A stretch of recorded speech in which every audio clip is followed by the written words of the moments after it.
बहुत समय पहले की बात है।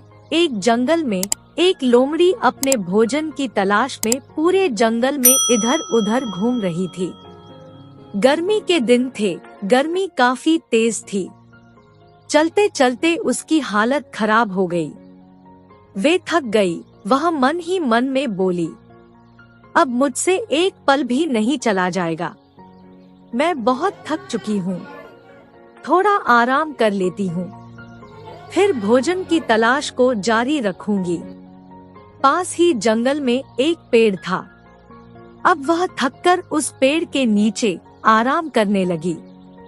वह सोचने लगी कि आराम करने से कितना सुकून मिलता है। काश मुझे ऐसे बैठे बैठे ही पेट भरकर भोजन मिल जाता तो मैं खाना खाकर यहीं लेट जाती और नींद खींचने लगती। वह लोमड़ी सोच ही रही थी कि इतने में एक कौवा उड़कर आया।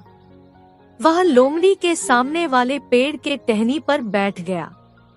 जब लोमड़ी की नजर उस पर गई तो उसने देखा कि कौवे के मुंह में एक रोटी है। रोटी पूरी है और वह कौवा उस रोटी को कसकर अपने चोंच से दबाया हुआ है। उस रोटी को कौवा रखकर पूरे 2 से 3 दिन आराम से खा सकता था। लोमड़ी उस रोटी को देखकर लालच में पड़ गई। अब उस लोमड़ी ने यह सोचा कि यह रोटी कैसे भी करके इस कौवे से मुझे लेनी है, नहीं तो ये भोजन भी हाथ से निकल जाएगा। वह अब कौवे से बातचीत की कोशिश करने लगी। लोमड़ी बोली, कौवे भाई, आज गर्मी कितनी तेज है ना।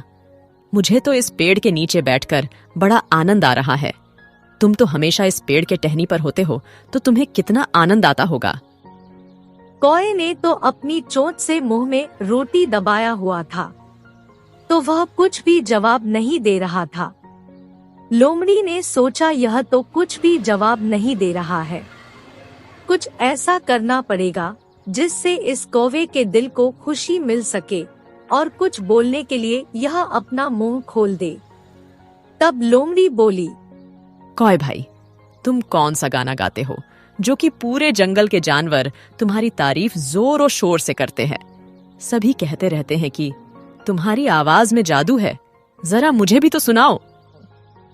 कौवे ने सोचा यह मेरी तारीफ कर रही है, अब इतनी जिद कर रही है तो क्यों न अपनी सुरीली आवाज में गाना इसे सुना ही दिया जाए। जैसे ही उसने गाना गाने के लिए अपना मुंह खोला, वैसे ही उसकी रोटी नीचे गिर गई।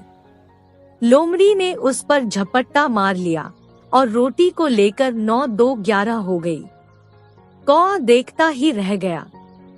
तब कौवा को एहसास हुआ कि कभी किसी के भी फजूल बातों में नहीं आना चाहिए, वरना अपना ही नुकसान होता है।